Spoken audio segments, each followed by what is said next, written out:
Hey Peter, do you want to hear some trivia? Oh mate, I love a good game of trivia. Guess what happens when a chook and two pelicans get together? What's that, mate? A clucking good time. That's right, you pelicans. The Wobbly Chook has jumped on board, keeping the bird presence strong. Whether you like a pale ale, brown ale, IPA or lager, the Wobbly Chook has you catered. Crafted from Yamba's finest chooks. Better still, Mick, how do we get some Wobbly Chook? That's easy, P2. Jump online at www.wobblychookbrewingco.com or pop into 26 Cole Street in the heart of Yamba. And have a clucking good time. Cluck out. Cuckoo! Always remember, don't be a mud gudgeon and drink responsibly. Hey, P2. Hey mate, what's up? Mate, now that I've got this boat here and I've got the electronics on the way, I'm going to need some fishing gear.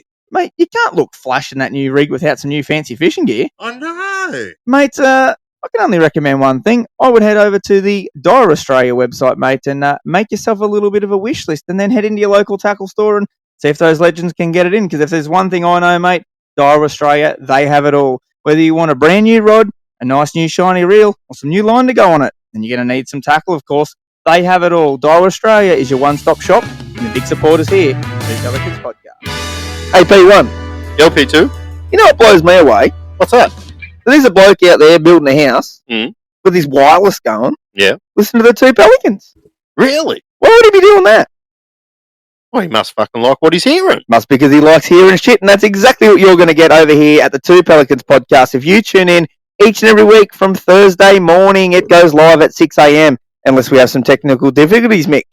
Which does happen from time to time. But we're going to try and keep our promise from now on. So, yeah, and again, we want to thank all of you legends for tuning in each and every week on Thursday to listen to the Two Pelicans Podcast, whether it be over on Spotify, Apple Podcasts, or Patreon. Or Trevor Hendy Surf Club. Look at you, wow! Welcome back to another episode of the Two Pelicans Podcast. So you could have just missed that. G'day, you Pelicans. Here he was, he was sort of hung up on his and go and have a good time from there a bit later on. Pelicans landing in 3, 2, 1. Welcome back to the Two Pelicans Podcast. I'm Joey. And I'm Mick, and we are the Two Pelicans. That's right, Mick, and we're here each and every week to keep you legends entertained through that maybe a bit of a tough old work week, and we're here to put that smile on your dial, all ready for the weekend. And while we do that, Mick, we're here to make fishing great once again. One cast at a time, one day at a time, mate, but we're here doing it. And tonight, may I add, one beer at a time. Woohoo! The cat is out of the bag. Here it is. We're going to crack these for our Patreon viewers. You'd see what's happening here. So, look, tonight we've got a mother clucking mid from the Wobbly Chook. As you heard the ad there, the Wobbly Chook jumped on board, and we're excited to drink a few of these boutique beer cans over the course of these episodes. And that mid is absolutely delicious. Just have a little taste there, and it's very nice, mate. Very, very nice. No, that's good.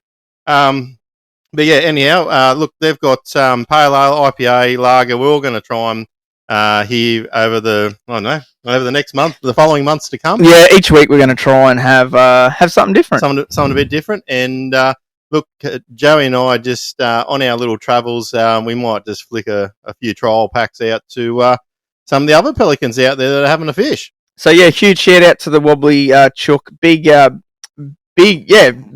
thanks. It really is pretty humbling that we can get that on board, and I think, Mick, it's pretty fitting. They're relatively new at sort of what they're getting into, and this sort of lines, the online sort of stuff and that, and we're relatively new to this, so hopefully we can grow together and look forward to working in the future. And also, while we're giving a bit of a thanks out there, huge shout out to our people over at Patreon. I had some very, very good feedback last week. Thank you, legends. This shout outs to you. We're giving you a little wave there.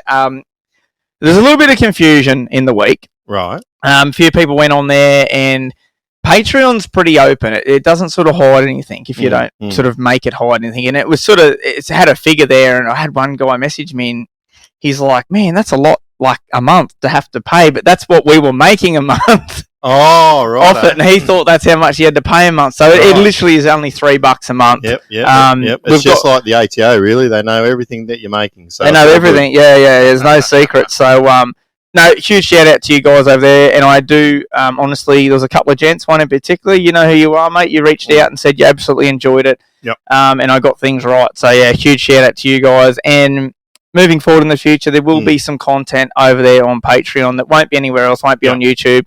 Some behind the scenes sort of stuff as well. So not only that, mate, if you head over there at the minute and you sign up to our Patreon this month, you go into the draw for $140 plus dial-up prize pack, which... Mate, how awesome's that? Now, you've put that on the socials through the week as well. We'll pump that up a little bit more before it gets drawn. The little corner there or something on Patreon. Yep, so they can see that pack. It's a cool little pack. Yep. And that's for this month. Next month, it'll be something different. So literally, you could just pay $3 this month. Yep. Have a go in the running. And if you unsubscribe next month or whatever, I don't really care. It's up to you. He does care. I do care. He's just tough. He's just trying to be tough. But, mate, I think that's a bit of the paperwork side of it out of the road.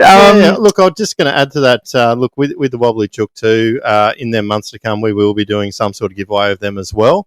But yeah, just hold tight, guys. We're just going through the finer details, and we'll hopefully have some to say in the next few weeks to come.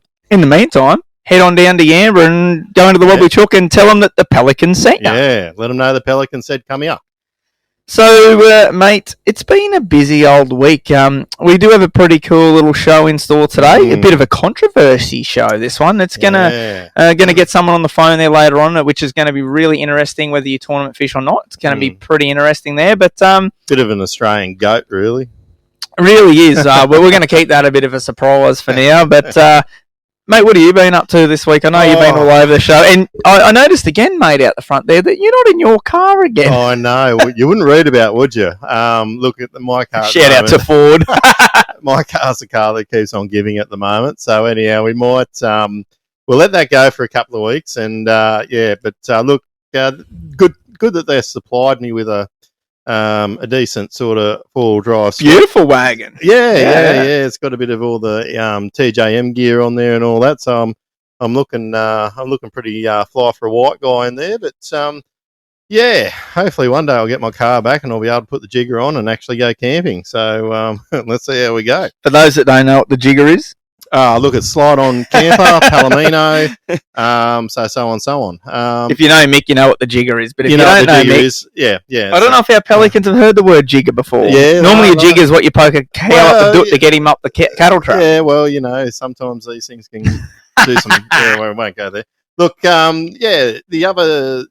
went and just done a quick vid through the week with Yamaha. Put that up on my YouTube channel. And what is that YouTube channel, mate? It's Liquid Existence. So it's up there. Part one of the build's done. Not done, but we spoke about part one of that. Part two, will be around sort of the Garmin setup that we're putting on there. So looking forward to that, and can't wait until we get through that process. So while you're just mentioning Yamaha, I know we've given them a bit of a plug there in the past and said how good they are to deal with. I'm getting some work done there currently, and I had Robbie ring me up through the week, and there's been a delay with it, but absolutely professional how they handle it. Very apologetic, although it was totally out of his hands what had happened. Right, it was a factory sort of issue with my console, but huge shout out to him. Gets on the phone, keeps you in the loop. Just professional. So I'd have no qualms. And if you need any work done, head down and see those legends for sure. 100%.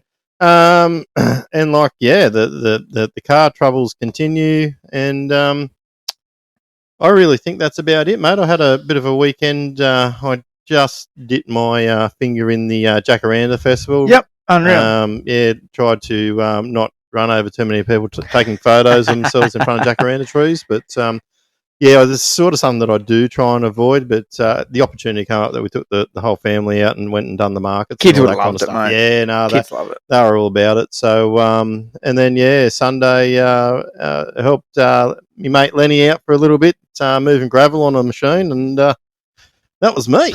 That's you, done. I'll find a rod one day and stick it in the water. Yeah. What are they again? Yeah, what's that? I said, what are they again? I don't know. I think they're like square-looking things. I don't know. Yeah, very good. It's just much the same, mate. Lula's this week. She's been another flat-out week. Pretty well finished cutting everything I'm going to do before Christmas. I've got about 6 orders to get out. I'm literally going home straight after this to put the last coat of sealer on. Mm-hmm. And then that'll basically be painting for the next 2-3 weeks. There's about 700-800 there. Prepping them all, and I really want to get them out the door the week before Christmas to get them in the tackle stores. So if you have lures on order, they'll be on their way very, very shortly. Actually, the Jew fishing still. Jew fish everywhere. We don't need to bang on about that. I don't think people really want to hear about my Jew fishing. But today, I got into the shed there this morning and a nice little package arrived from our friends at Daiwa Australia yesterday. And the Monster Rolling Crank, I should say, DR, the Deep Runner, they're only a matter of weeks off hitting the stores. And a couple of little samples arrived to get some content ready for the launch, which is very exciting. So I got into the shed this morning and got stuck in, and it was like 9:30, and I was already sweating me hole out. And I had to clean the boat up already anyway for the weekend. I was like, you know what, I'm going to get in and clean that up and just pop down the river and try and get a bit of content. And in 2 hours, I won't spoil it because the content's to come out, but let's just say I caught some intended and some not intended species, and the not intended species were very, very welcome on this certain little lure. Surprise? That's what you're saying? Yeah, they should have been there. Like, it's understandable for them to be there, but to get them the way I was getting them was pretty cool. And not just to get one, to get 3 of them, that was pretty bloody cool. Keep your eyes over on my socials, Jollop and Daiwa, because I'll do a little video up out of it, and it's quite good. It's a bit of an instructional video. It's not just me catching fish. It's explaining how to fish the crank. I was fishing it in a pretty unique area, which probably 99% of people that watch it will know exactly where it was, because it's not like a secret spot. But where I was fishing, the way I was fishing, there is a few little tips and tricks to it, and we really dove into that today. So that was cool. So yeah, keep your ears and eyes out for that one. I haven't really been up to too much more. Just that's pretty well flattened us out. But I reckon time for a bit of sport and news. Now, if you are over on Patreon, you get to see what stupid dance moves we do every time we press one of these little sound effects. They probably look as good as about 2 o'clock in the morning at a nightclub about 15 years ago, I'd say. I don't know about you, bud, but I look pretty good at that time of morning, so you just talk for yourself there, all right? But what do you got there, mate? We'll leave the big one to the end because that'll sort of time with our phone call. Oh, look, we just shared a reel from Tommy Slats there the other night around the Australian team world what is it, Bass? The Black Bass Championships, the Aussie team, Yeah, look, just want to make sure that everyone's aware that they're running a massive raffle, I think, on Saturday. Was that right? Yeah, so it's been going...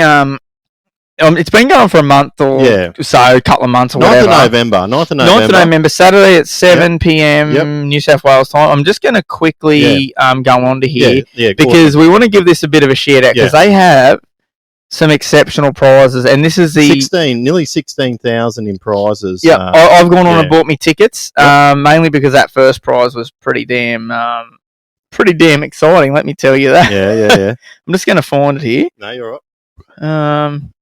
Yeah, so obviously the guys, they've gone and made just come second, but I think a lot of people that are in the fishing industry knows that to get over there and do that sort of thing, it isn't cheap. And look, a lot of it they would have had to fund out the back of themselves. They did, 100%. They have, this is just a way to try and recoup some of them costs. So if anyone can help, jump onto their social media site there. We've actually found it here. Here we go. Right, we're over. So we're looking at first prize, right?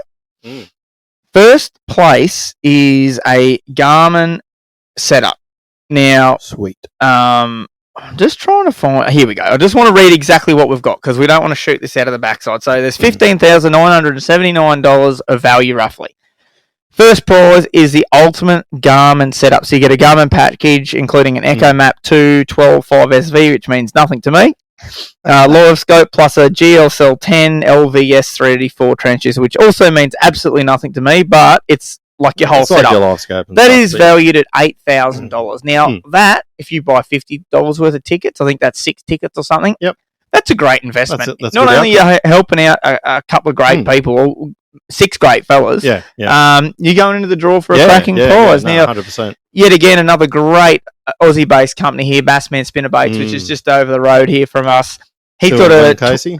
Almost $2,300 prize pack up there. Spinnerbaits, beetle spins, jig heads, you name it.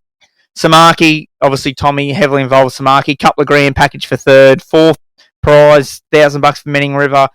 Tatular combos from Daiwa, MJ Auto, Mick that went over. He's put up a couple of Steedy headlights, which, man, that's $700. I'd love them on the front of my wagon. Miller's rods, Rapala in there, of course, Daiwa again, and a custom signed jersey by all the boys. That is bloody unreal, mate. That is awesome. 7 p.m. this Saturday it's drawn. So just jump on. If you're not sure where to find it, just head over to Team Australia on either Insta. They've just started up an Insta page the last couple of days. Or Facebook. Follow the links. It's all in their bio. That's where I just found it. Yep. And I think you can buy $10 worth of tickets. Whatever you want. Whatever you want. You only need one ticket to win all that sounder stuff. So 100%. No, that's worthy of a mention there for sure, mate. That was all right. Look, I think that's really about it for me. Only because obviously the news ties in with our next guest a little bit as well.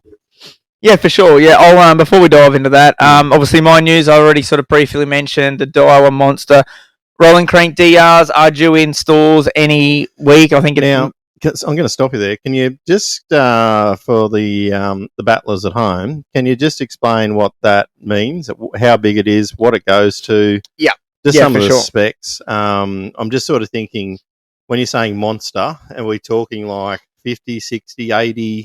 That's a really great question. I'm just getting it up here because I just want to nail the stats. Nail the stats. We don't want to get that wrong. But as far as we're monster, not fake media here. No, that's for sure. Look, as the word monster comes because it's the monster in that range. It's not actually that big. Mm-hmm. It's more talking about the depth, and the other rolling cranks in the range are quite small. Yeah. So they wanted something to fill that bass, yellow belly sort of void. And that's got a beak like a pelican too, just quietly. It does. Some of the pictures you'll see over the coming days, weeks over on my Jollop Insta, it's got a big bib. It's not overly wide, but it's well hung. It's well hung. He's a cracker. So there's we've got 8 great colours there in the range. They were released. We saw them this year over and after. Yeah, after. Yeah. There's some crackers there. I'm just going to give you a quick few little stats on them. So they're 42 mil long. Okay. So they're not just that nice long. bass snack sort of size. They're 7 grams, so that's quarter ounce, and they cast like an absolute bullet. Let me tell you that. For me, the retail price is the thing that knocks your socks off at $22.99. High quality crankbait. I thrashed that thing today. I only used the same one because I only had 2 and I didn't want to lose it, so I just kept using the same one. Let me tell you, I was very, very impressed. Yeah. Okay. So keep your eyes out in the stores for those. I know there's been a bit of a hype around it. As I said, I don't want to give too much away about what I nutted out today with them, but what I will tell you is, if you live on one of these bigger systems, it could be a smaller system, but if you fish those mid sections a lot, where you come across your brim, your school jew, your flathead, your perch, and your bass, this is the lure for you. If you've got bridges, rock walls, rocky reefs, whatever it might be, this lure, you can tie it on and go fish whatever you want. And that's what I'll say about that. So, no, that's pretty well the news for me. We do have the Glenline Dam Lure Makers Invitational on this weekend. Yeah, nice. So I'll be heading to that like I do it's on actually twice a year. So, love going to that. It's an absolutely fantastic event. Got a few little prototype bits and pieces. I always sort of just try and make us some different stuff to take to that. A couple of Wobbly Chook cans will make an appearance. Yeah, if you're listening to this, you'll be getting this on Thursday. You might even already be on the way to the dam, and you're going to be there. Come up and say you want a chook can, and I'll flick your chook can. So sounds good, mate. What do you reckon? What do you reckon we get into this week's topic? We'll get into this week's topic. We'll cover it in here, and then we'll dive into our call. Well, look, I think that the topic is that Bassmaster have come out and said that the anglers won't be paying an entry fee as of 2025. Which now, this is in the Elite Series. This is in the Elite Series, right? So this really changes the dynamics across the whole landscape from, I don't know, people sort of used to playing it safe, or people going, geez, there's not much opportunity. Will I look at something else to, maybe the people pushing them, I don't know, even harder. Can they be pushed harder? Yeah. So I'm going to break it down a little bit before we get this fella on the phone, just so then you sort of know, if you're not right into your tournament stuff, it's still going to be really interesting. So I'm just going to kind of break it down. The Elite Series entry each year, I think it's $50,000 or $55,000. It's 5 or 7, whatever it is, but I think that's about your total for the year. Now, that is a lot of money. That's a lot of entry fee out of their pocket before they even put that boat in their water. Yep. Obviously, sponsors have a big thing to do with it over there. Sponsors is how they can get to these events. Sponsors may cover their entry fee, or they may cover fuel, etc., whatever it may be, but that's right. It's still a lot of money out of their pocket. Yep. Now, the cut line, they changed it a little bit. It was either 40 or 45, something around 45, around that. Could have been 50 with the bigger field, but there were always checks to that. So if you made the cut, you got a check. Yeah. Now, it wasn't a big check, but it'd cover a lot of your weekend. Yeah, that's right. So these guys that were constantly in like the 40s, they'd fish for the year. They mightn't have made any money, but they didn't necessarily lose any money. Yeah. Now with this whole new system is there's no entry fee, so you can roll in and just start fishing. You don't have to outlay anything. Yep. A lot of that's disappeared. The cut line with the prize money's changed, and the prize money I think went from it's either $5 or $2.5 grand back to I think I saw $800 or $900. Yeah. The top couple still get obviously really good money. First prize is still the 100K, I'm pretty sure. Second might be down to about 30, where I think it was maybe 60 before. Yeah. So look, there's still some money for them top couple of places, but there's a lot of questions sort of to be answered. That's right. And it'll be funny how that landscape will work in 2025, that's for sure. 100%. And there's been a lot of it going around, like different anglers putting up some perspectives of what they might have earned this year opposed to what they will earn next year off the same results. Yep. We talked in some positions. Ben Milliken worked out this year to next year, and next year he would have been like $40,000 down. That's right. Where another guy, Lewis Manetti, put up. Yep. If he got the same results this year as he did next year he's 18 grand up. So it really depends where you finish in the field. It's going to benefit some people, and it's going to not help out those guys that are always up the top. You're definitely not going to make that money. But in saying that, you're not outlaying the 50 grand to start with. That's right. For me, the main thing is, Mick, I'm pretty passionate about this. I love me tournament fishing. Is now I feel that you can have a 9 to 5 job still. Yep. Whether you run your own business, I know there's some carpenters in there, there's some concreters in there. A lot of them have to quit, because it's a big outlay. You got to come and do this. And now with no entry fee, there's no reason why you still can't really run your business, because it's not really costing you. If you've got big sponsors, it's not really costing you anything to attend. So it's definitely going to change that dynamic. But let's get this fella on the phone. Mate, do you want to, while I find him here, do you want to give him a bit of a pep up? Who is he? Oh, who is he? Look, he's probably the godfather of Australian tournament fishing. But also just recently, I think it's the final year of Fishing Monthly. So we're just trying to get on the line, Mr. Steve Morgan. Let's get him on here. If he doesn't, let's see if he keeps his end of the bargain. Yeah, Pelican. Hey, welcome Steve Morgan to the show, mate. You're live over here on the Two Pelicans podcast. Oh, sorry, Two Pelicans. Hello, Two Pelicans. Yeah, how you going, mate? That's Mick Corbett, isn't it? Yeah. I'm glad that you know exactly who the Two Pelicans are, mate. It's good to see you up on your trivia. You've done your homework. I did approximately 90 seconds of homework before I've done this, so I'm way up to speed. Mate, firstly, thanks for joining us, mate. I know you're a busy man getting ready for Barra Tour, and obviously you've got a bit on there at the moment. But, mate, I briefly mentioned to you a couple of days ago that we wanted to dive in with you about bass in over obviously the Elite Series in the States. There's been a big thing end of last week come out about dropping entry fees for next year for the elite anglers, and I thought, what better person to talk to than the godfather of Aussie tournaments, mate, to get your take on it, because I reckon that you've got some pretty good opinions on it. We've already briefly sort of discussed it and broke it down for the viewers, but first off, what's your initial thoughts of that, mate?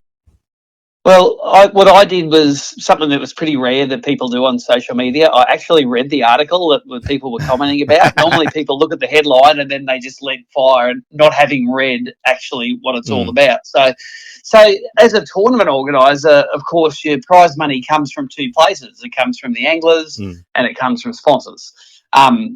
ABT is the same as the elites in some ways, that the people are paying to play and they're paying for their own money, and we underwrite other costs with sponsor money. Yep. So when you read Bass's press release about it, they're actually kicking more money in than they did last year. So the net return to anglers is actually better. So that's, as an organisation, they're investing more in the anglers.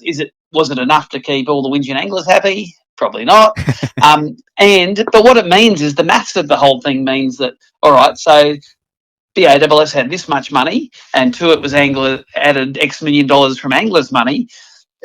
So they're going to be winners and losers in that. So of all the people that paid their $45,000 a year, third of the field is going to take most of that money. The big bully fishermen are going to take all of that. They'll take all that money, and you're going to have 2/3 of the field that are going to sort of lose money and end up behind on there. So, when they did the statistical analysis on it, sure, they worked out that some people were going to be worse off, some people were going to be the same, but a majority of anglers are actually going to be better off. So, I watched one piece on there when someone was doing the maths on looking at all the top anglers at who's going to win, and they looked at the top 10 anglers, and they're all going to be worse off.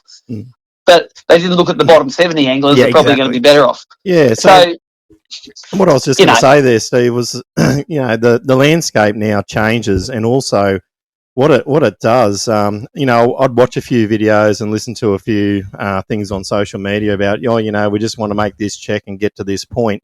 Do you think anglers were playing it a little bit safe in that last part, where now they're going to have to really push themselves, or as Joey said, maybe find a little bit more work on the side? Maybe. And look, at the end of the day, I know there was a movement where we don't want to pay entry fees. It's like, okay, we haven't paid entry fees. We picked a bit more money in, but if you're saying, well, we just want to pay no entry fees and have an extra $5 million magically appear in the prize pot, it's like, I'm going to try that on with my boss. How am I going to go? I want the same pay, but I only want to do half the work, or I want the same kilos of potatoes, but I'm only going to pay half as much. Yeah, it's like a lot of anglers doesn't work. Put their hands up and said, we don't want the entry fee, but didn't sort of think of where that money was going to come from, and essentially it's out of their pockets for the best part. But like you've just sort of mentioned there, obviously that top 10 anglers that are up there every time, they're obviously going to be worse off. But that guy that rocks up and finishes in the top 30 every time, he's going to be way better off, because he's not outlaying any money, and he's still going to make his 20 or 25 grand for the year. Yep. Right. So, look, at the end of the day, my opinion on that is that there are too many leagues and too many guys trying to make a living out of fishing. If you've got 300 or 400 guys in a country trying to make a living out of fishing, that's a lot of ways to cut the pot. If they all threaten, I'm gonna go broke and drop out of the elite series, they're like, do it. 50 people is probably the right number to have in there, because you can divide that prize money amongst half as many people. Yep. You're all going to get twice as much. So there you go. Who's going to be the one that jumps off the train so that the other anglers can do better? No one. Yeah. No one. They all think they're going to win the next tournament and be it. So at the end of the day, it's a lot of individual people looking at how they're doing, and not many people thinking about how the sport's doing. So good on them for trying it. They're doing what MLF tried to do and soon gave up on at the start. So isn't it ironic that everyone that left so they could get free entry fees is now sitting on the other side looking back at everyone getting free entry fees? You just brought up a really good point, because the pay structure now, to me, looks like MLF's pay structure. If you go have a look at it, it's somewhat similar. Yeah. Yeah. Yep. And look, at the end of the day, when I'm watching live coverage of any of the events, and I'm unashamedly, I love the way BASS does it. I find MLF difficult to watch. I can't follow how it actually works, and I should be able to follow it, but I can't. It's very confusing. I don't, to be honest, I don't care if they win 50 grand or 250 grand. Like, they're doing what they love doing. So long as they can put food on the table, it's sort of irrelevant to the viewer. And it's like all of these discussions should probably be had in private, rather than every single one of us idiots having an opinion on it. It's like I don't go into casino outdoors and demand what everyone's getting paid and see it and argue that someone should get more, and that the Joey should get nothing, and Ollie should get all the money because he does all the sales. Don't need any facts to justify that, but that's my opinion, and you've got to eat it. So, 100%, mate. No, I did just mention before you came on, obviously this is going to take a lot of pressure off some of those anglers, some of those anglers that were probably in that mid to bottom end of the field. And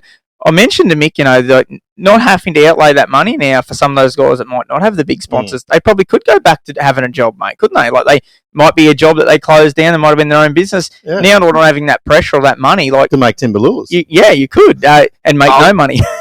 Yeah, look, there's 100 anglers there in 100 different situations. It's like if you want If you want to chance your arm and do it, then great. If you want to make a career out of it, then get good at more than just fishing. We've seen that the people that are versatile at media and fishing and having the marketing side to them are always going to do better than the guys that are just strictly fishing for a check. So, 100%, yeah. Like, it's, part of me thinks all of it, if we in Australia were asking for that, I just think we're a mob of entitled wankers. So yeah, there is a little bit of that, isn't there? Like, it's just fishing. Yeah, that's right.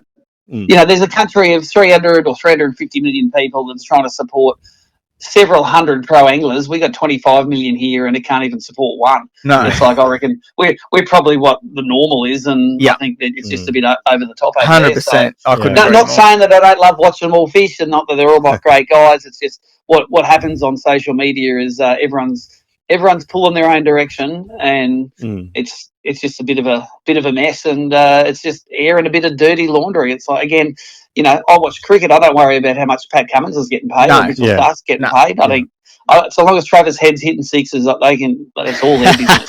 and to be honest, you nailed it there, saying the word entitled. You nailed that, mate. Like nail on the head there. I think that is what happens a lot. I think it's no different. I think maybe the UFC and the boxing, that side of thing, I think is pretty similar. They all think they earn more money, but you nailed that, mate. Before we dive into Fishing Monthly, because you've smashed that question, something else has popped in my head that we haven't spoken about, and it's the reducing of the live imaging, etc. over there.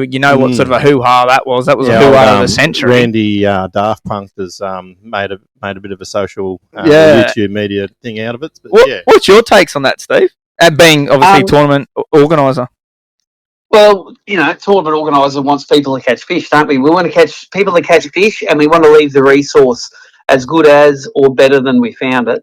Yep. And I think at the moment, live sonar is helping people catch more fish. It mightn't be necessarily in bass or bream, because I think catch rates really haven't gone up, but definitely in species like barramundi, I'm seeing much higher catch rates. Yep. And that's just more happy people doing it. If you go to Mondrian and you do 7 days and you don't catch a fish, or you go there for 7 days with a live sonar unit and catch 20 fish, who's going to be putting more money back into fishing at the end of that? Yeah, 100%, mate, 100%. You're not going to line up for another sucker punch, are you? You're going to go. I'm going to go there with it, 100%. And I'm going to call you more before the trip next time. I was just going to say, I just wanted to get back to just the, I've cut him off. bass. Yeah, he's cut me off. It's normal, but that's okay. Do you think some of the anglers will potentially look elsewhere? And I know you've been talking to a few goats from over that way over the last week or two. Have they brought any sort of comments to these changes? No, not really, but I haven't really spent much time. We've just been talking about logistics and how to get to the Barra Tour and how excited they are about catching Barra. When we're sitting in a house there with 37 rods on the deck and 55-pound Schneider running down the walls and rigging tackle, that conversation will probably break out. And I'll probably say, there's no cameras to them at the moment. Tell me what you really think. Yeah. And then that's when we call you back after that week, mate. Do you want to move into the Barra questions? Yeah. What will you? Fishing month? While you've talked about that, mate. Tell us exactly who is coming over for our viewers from the States. It's very exciting this time. Well, that's right. In addition to all of Australia's barramundi tragics, because the Barra Tour is full of that. Every single person that comes on the Barra Tour can catch the hell out of Barra. It's probably a misnomer to look at the Barra entry list and see people in the bottom half of the field and think, they didn't do real good. It's like, they're pretty good. Like Barra are funny fish where you don't always catch them. You might hook 5 Barra and have 100 kilos at the end of the night, or you might hook 5 Barra and have 0 kilos. Yeah. So they're one of those fish where they're the great equaliser, and you've got to be skillful plus lucky to be at the top of the board all the time. That said, they are a really useful fish to market to North Americans, because right now they're in their fall going into their winter. If they're not hunters, they're sort of, what am I going to do? Fish in the cold weather, or am I going to go to Australia and catch an awesome fish? Yeah. Well, I'm not going to miss any tournaments to make my money on, and it's just perfect timing. Our spring into summer is their autumn into winter, and so we have Canada's most addicted barra fisherman, Gussie, is coming across, and this is his 3rd year in a row that he's come. He fished with Carl in the first year. He fished with a guy called Brian Gustafson, who he alleges isn't a relative, but I'm pretty sure they're cousins or something. Because there can't be more than 2 Gussies in the same area that aren't related. And And so he's coming back. He fished with Brian last year, and he's fishing with Carl again this year in their own boat together. So a couple of internationals in their own boats. And we've got Jacob Wheeler. And if you're not familiar with Jacob, and I haven't watched a lot of Jacob's stuff because I'm not a big follower of MLF, but in the Bass Fan rankings, he is by a fair way ranked the best bass angler in the world. He's very good. One of the things, has earned $1 squillion. And to be honest, I haven't talked to him much more than the interview we did the other night, but I was really impressed with how quickly he honed in on the right questions to ask when it was about Barra. Like, he's going to be dangerous. He's fishing with Timmy. It's a Rapala sort of thing that they're doing. Unreal. And, man, I can just see we'll get that dude on the water and give him the Barra 101 for 10 minutes, and then 2 days after that, we're just going to be getting a hiding from him. So, I looked at his facial expressions on that interview when you just, you need to do this and you need to up this, and like his face is just like, what? Oh, like his excitement level. His excitement level was just extreme. Yeah, and he's a sponge. Carl told us that he goes, "Oh, don't worry, this guy. You'll give him an inch, and he will take it, improve it, use it against you, and give you a hiding." So I like that. I want internationals to do well when they come to the Barra too. The better they do, the more they're likely to come back and spend all of American dollars in Australia. That's it. I love businesses which bring income into the country, not exporting all of it. 100%. Joey, your business, make local lures, keep the money in the country. I used to make magazines and keep the money 100%, in the country. We're definitely going to dive into that there shortly. Yeah. On the Jacob Wheeler front, I've actually had the pleasure of doing a shoey with Jacob Wheeler in a nightclub somewhere in downtown Knoxville. And I went over and there he was, and he's ripped his shoe off, and he did one with me and Tommy, so that was pretty wild. So that good on him. He'll fit in on Barra too then, eh? I think he'll fit in fine. But I asked Carl, I said, is he going to fit in? Is he going to be, when he sits under the tree of knowledge there, 13 beers deep, is it going to be foreign to him? And the Carl goes, no, he's all right. He's one of the boys. No, that's awesome, mate. And look, to be honest, I refer to people like that, like Hickson, like you could put Hickson in any country, any rod in his hand, any species, just no fish. And Jacob Wheeler's like that. It doesn't need to know how to catch barramundi. He just knows to catch fish, and it's a time on the water thing, isn't it? Well, that's right. And, he's probably pretty proud that the American team came third or fourth in that World Championships recently, and the Aussies gave him a hiding. Don't worry, we'll remind him of that several times during the week. Well, yeah, possibly every hookup. We got the inside goss, so when they knew they weren't in it, they were right behind the Aussie boys, apparently. Apparently, Joey Suentes was right up them, so that was awesome. Good to see a bit of support there from the boys. To be honest, Joey expressed a real interest last year in coming to Barra Tour, and it didn't happen in the end, but he is frothing to come and do it, I'm pretty sure. Yeah, and I know Lee's keen, he's keen, but the problem is, as you mentioned, the hunting now. When we were in the States, I was chatting to G-Man, and the Barra Tour thing come up, and he said to me, he goes, man, there's two things I don't miss. He says, it's hunting season and Lulu's roast dinner. Religion. Yeah, that hunting's through and through for him over there. Yeah, he loves his white-tailed deer, so and that's fair enough. And also, a lot of the North Americans are fairly terrified of the 16-hour long-haul flight. Dave said he'd love to come, but the only way he'd want to come is horizontally, and possibly the only way he'd be horizontal coming across here if he's in a coffin. So, I think the want is there. The flight's just that 14 hours too long for him. Yeah. I won't tell him I did 36 hours with two kids and my wife a couple of Christmas ago. That was hell. Aussies are used to that, mate. You got to go 10 hours just to go barra fishing, let alone in a plane. That's right. Sea, so. Mate, before we let you go, we mentioned on one of our previous episodes, possibly 2 episodes, that Fishing Monthly has come to an end after all those years, mate. I reckon that's worth we'll put a bit of applause here and now. And, mate, it's been an unreal journey, I'm sure, for you. How's it feel? I know obviously there was a lot of emotions when you probably wrote that message that night, letting everyone know. How's it? What was running through your head when you wrote that, mate?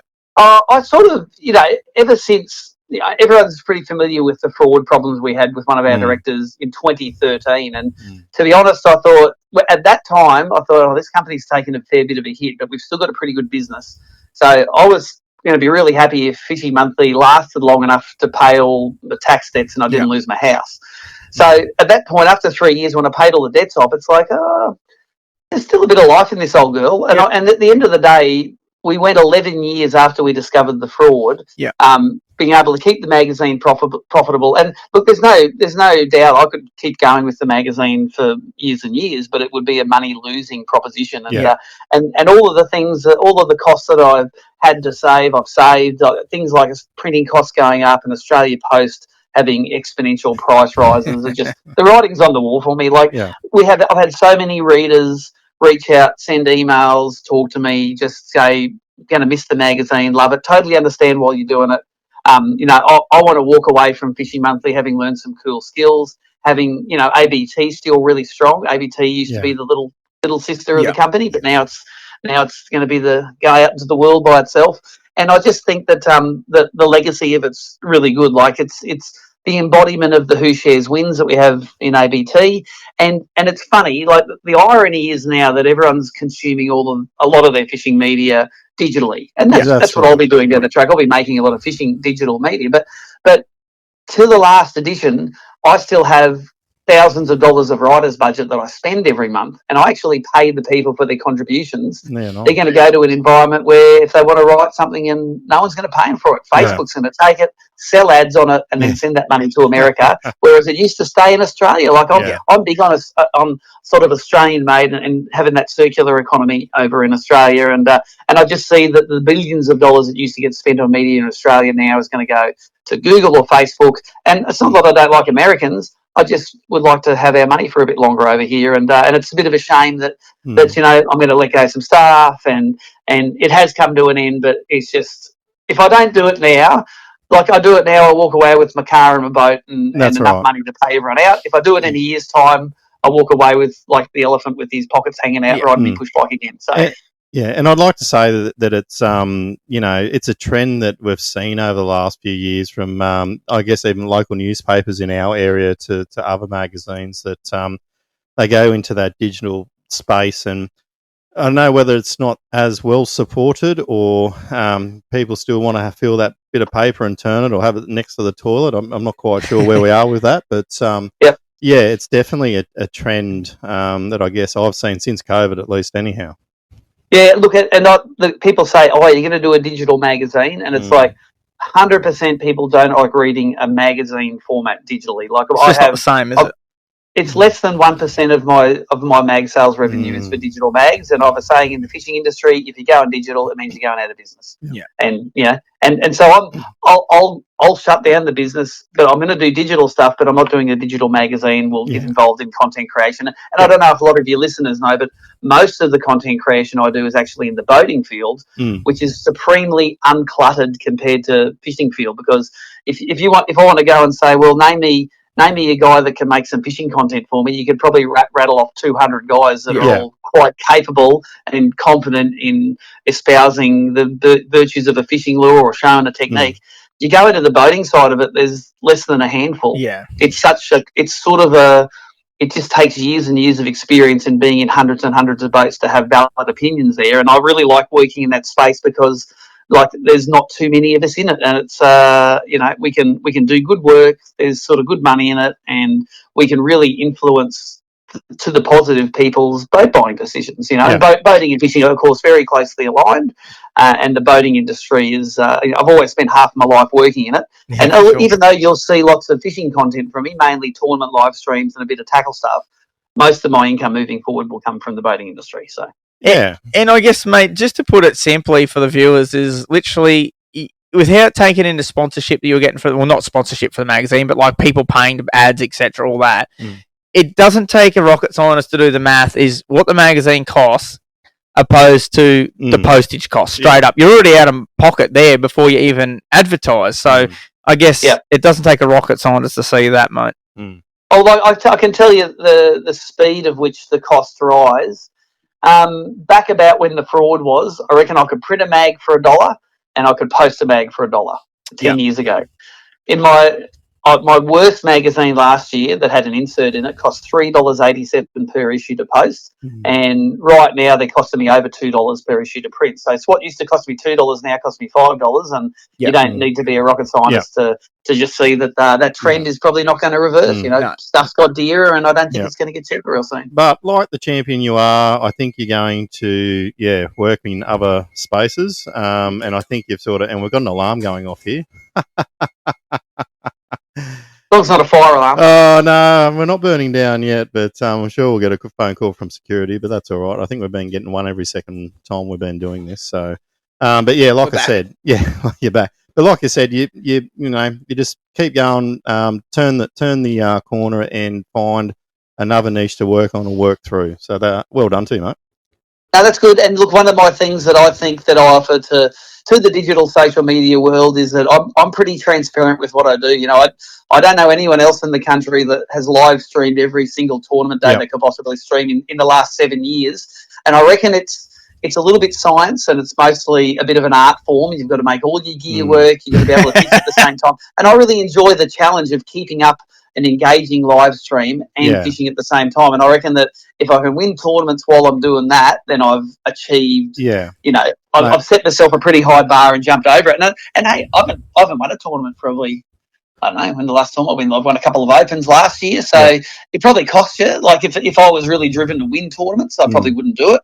But I really get my joy in, literally today, I took the ABT van in for a wheel alignment at some truck wheel aligner place, and the guy doing the truck no, it was just a random place that the guy said go here though, and the guy working on my truck knows me from the social media, knows me from the magazine, loved all the asked all the questions. We fish in the same spots, and it's just fishing is just this universal connector of people, and it doesn't matter if you're working on truck wheels or you're the Prime Minister, everyone can talk fishing together. And the more people I can teach to catch more fish, I think the better our industry is going to be. And I've been in there I wrote my first article in 1987 in the Fishing Monthly magazine when I was 15 years old.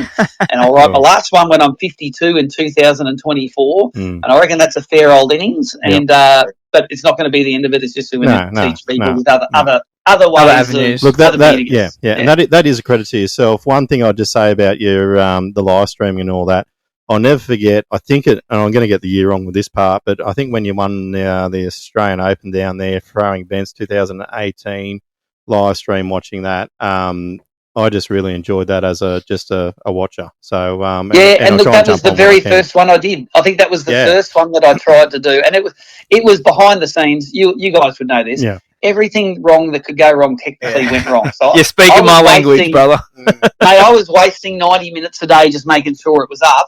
And of all people, I'll tell you a little bit of the history of the live stream, and I'll give one man credit for making me do it. Is Simo, of all people, Simo said we were talking about. Carl at the time was doing a bit of live streaming to help his stuff, and we're trying to get Carl into cameras. I'm trying to help him with the technical side because I could do live streaming, but I didn't do fishing live streaming. And Simbo goes, people would watch you fish. I said, bullshit. No one will watch me fish. He goes, nah, I guarantee people will watch you fish. That event was just lucky that the first event I live streamed, despite all the problems, came first in. That night, I had Neil Carstairs from Mortgage Corp ring up like halfway through the tournament, said, this stuff is the greatest thing ever. I want to give you $5,000 next year so you can do it every event.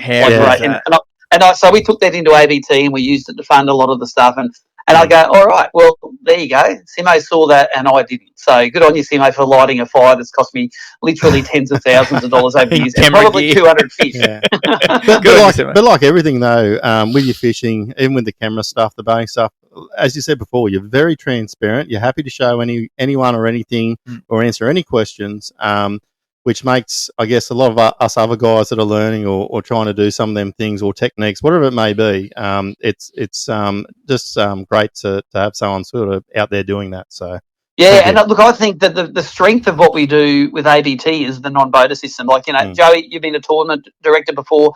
Boater, non-boater tournaments are the hardest ones to run. Like the easiest tournaments to run are a teams tournament where everyone just rocks up with their mate. You send them off, weigh some fish, sink some tins, everything's easy.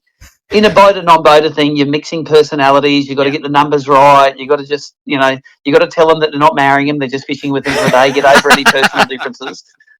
And I've heard it all over the years. But what that does is it accelerates that learning curve so that they walk into the casino outdoors on the Monday after the tournament and they say, give me some of them fluorescent yellow golf ball lures. I saw them all go catch them. I was in the back of his boat watching them catch them. But what the live stream does is now, instead of just teaching people one-on-one, I can teach people one-on-100. Yeah. So the leverage you get out of that is pretty cool. And I'll give you some stats for any aspiring live streamers out there.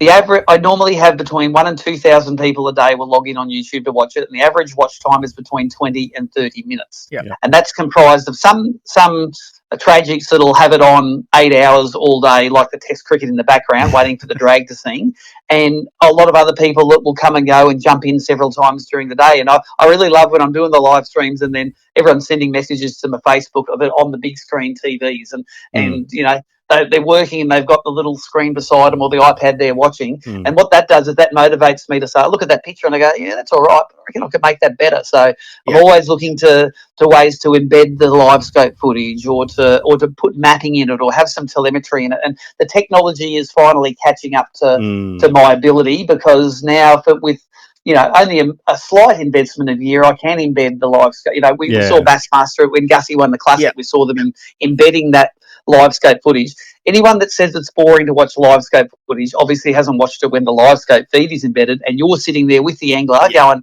eat it, you bastard, eat it, And that sort of technology is now becoming the point where, I can do it for less than $1,000. I can do a setup with it, can embed that sort of stuff.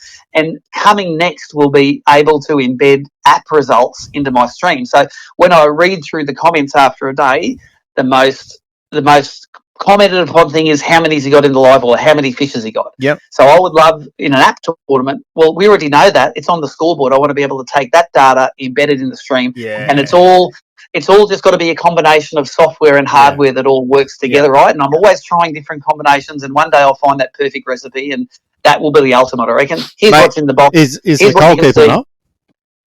Oh, Nicole has to make it all happen. Don't worry. No.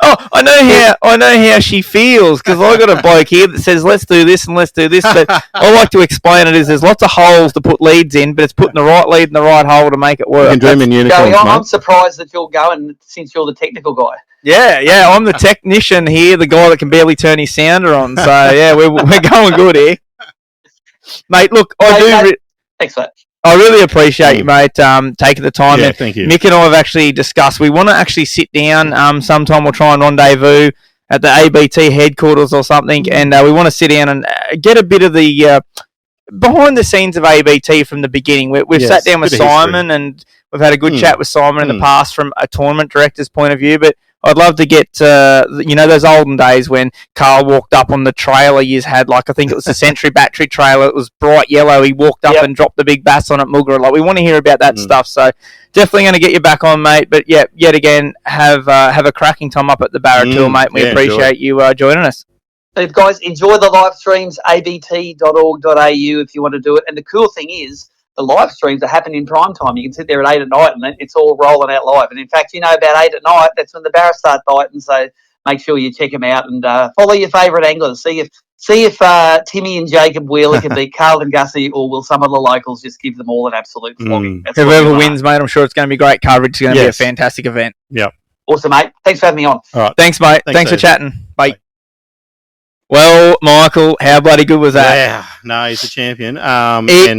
He just fitted like a month's worth of conversation into 30 minutes there. He's a wealth of knowledge. I've had a lot to do with Steve on tournaments, behind the scenes. He was my boss. I've dealt with him on every single angle. Yeah.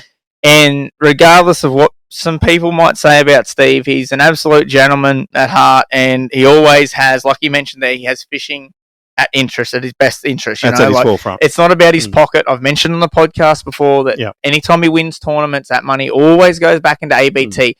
The ABT van came out of his winnings. Yeah. So he's just a credit to the industry, and while the magazine will be sadly missed, I know he's going to jump forward, and I know there's going to be some fantastic other things to come. What are you? Are we mud gudgeoning, or what are we doing? Well, I've got a mud gudgeon, but I'm pretty sure. Oh, you might have a yarn. I think we did. I think you've missed it, mate.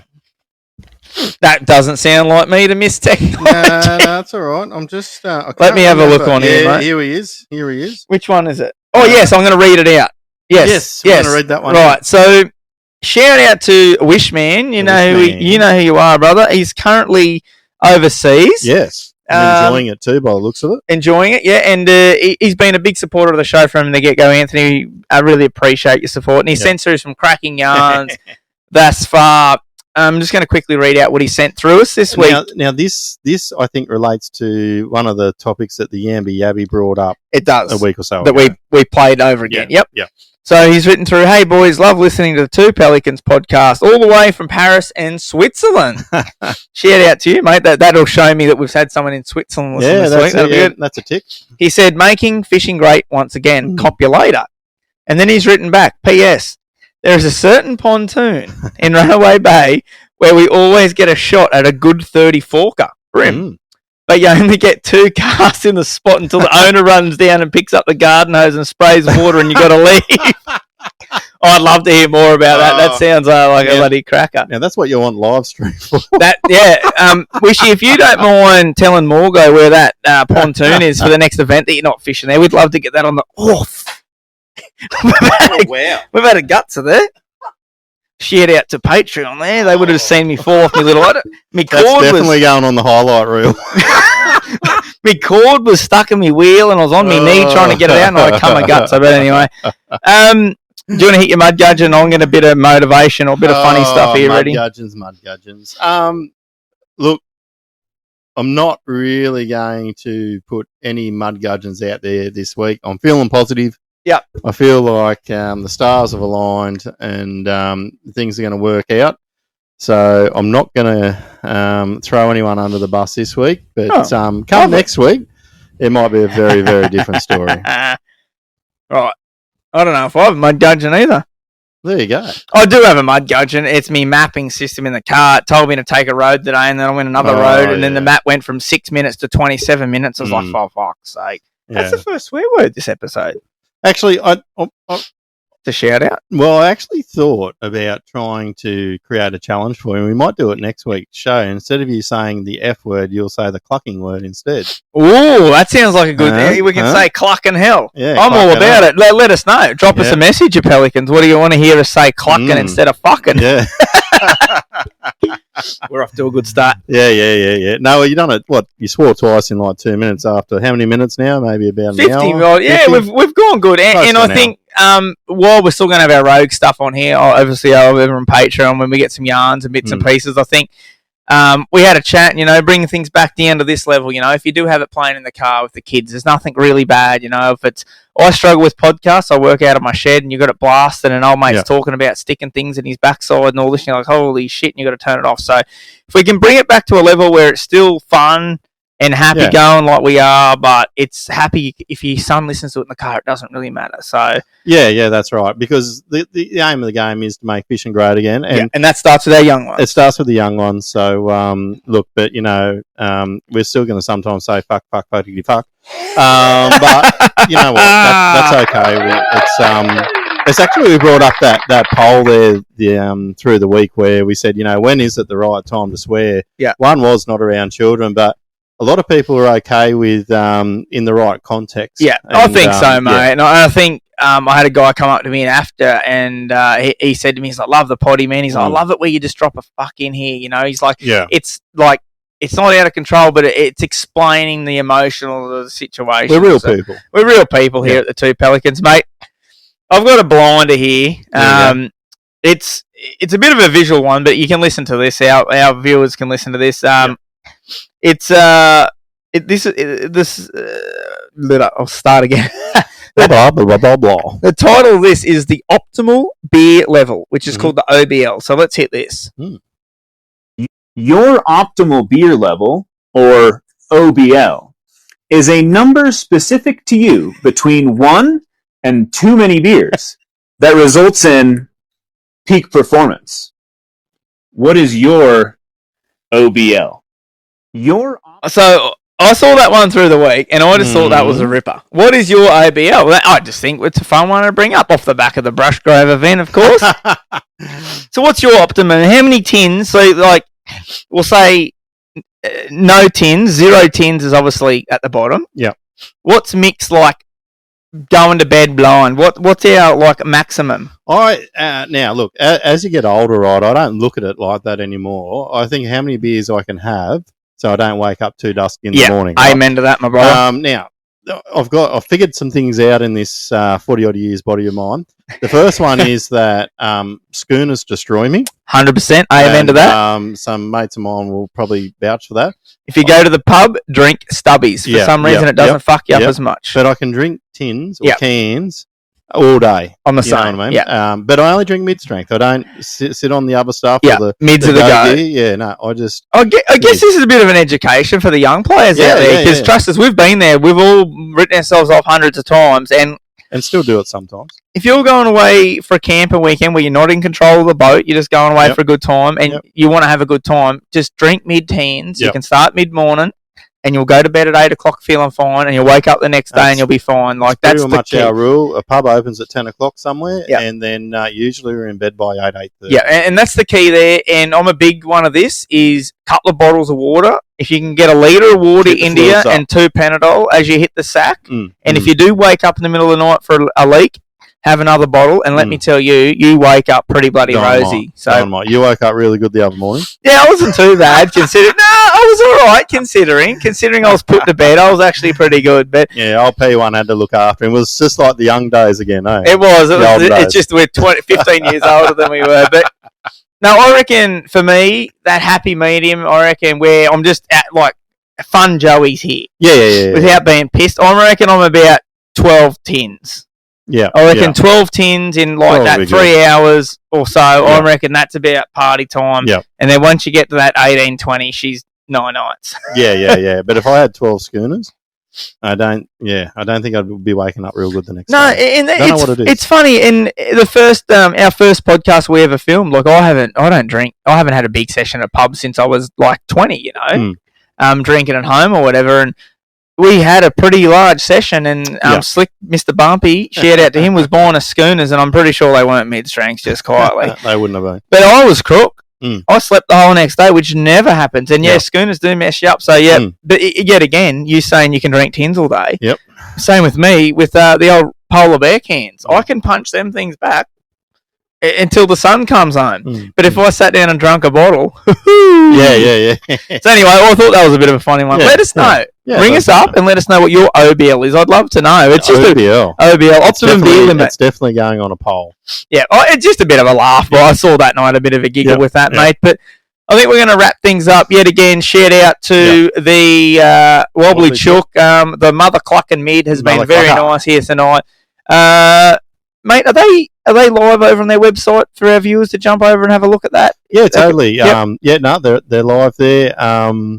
I'm going to get this wrong, but the Wobbly Chook Brewing Company.com, I think it is. If you just Wobbly Chook into Google. Yeah. So, if you jump over there, they've got some pretty cool merch, which you may or may not see. We're wearing there tonight. The Wobbly Chook shirt. Shout out to them legends. And the best thing is, Mick, being that sort of boutique beer, for me, that one's not full of fruit. I'm absolutely digging that. That's nice. It's a really nice drop. I've been there a few times over the last, couple of years, and what I would say is this is quite a smooth mid, and it's a bit of a full tasting mid. Like it's not like it's got depth to it. No, it's definitely got a bit of depth there, and I could see myself having a big session on them. So Wobbly Chook, get those Mother Clucking mids ready when we arrive down there.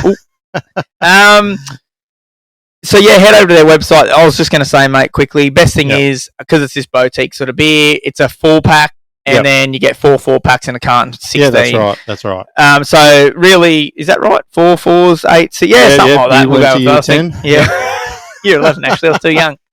But, huge shout-out to them. Yet again, Dial Australia. Head over, pay your $3 for the month. You're going to go into the draw for $140 worth. And I've got some different packs there, Mick. I've got some estuary packs, I've got some bass packs, I've got some jewfish snapper packs. So if you win it, you get first dibs. I'll say, hey, what do you want? Do you want an offshore pack? Do you want a river pack? and as it goes down, they get to pick. So you get exactly what you want out of what I've got there. So Totally worth it. huge shout out for all our viewers. Yet again, old P2 has smashed the Patreon this week. Woo! Thanks, legends. We're going to be back bigger and better, making fishing great once again. Thanks to all you legends tuning in each and every week. This has been another episode of the Two Pelicans Podcast. I'm Joey. I'm Mick, and we are the Two Pelicans. See you next time for a clocking good time. Cuckoo!